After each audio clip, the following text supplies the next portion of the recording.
con eso que dijiste, me parece muy importante que crezcamos, que maduremos.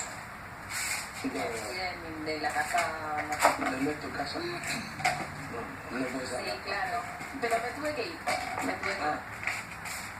que sí pusieron por la ley la paridad, ¿no? Pero digo, el respeto. Aprovechamos este evento para que mucha gente conozca este tema. Perdón, viajar en el tiempo, pero hacia atrás, muchos años atrás. El comercio de larga distancia existió siempre. Entre los años 1200 y 800 a.C., los fenicios hacen del comercio internacional su principal fortaleza. Con el tiempo, muchos imperios crecen con la apertura de nuevas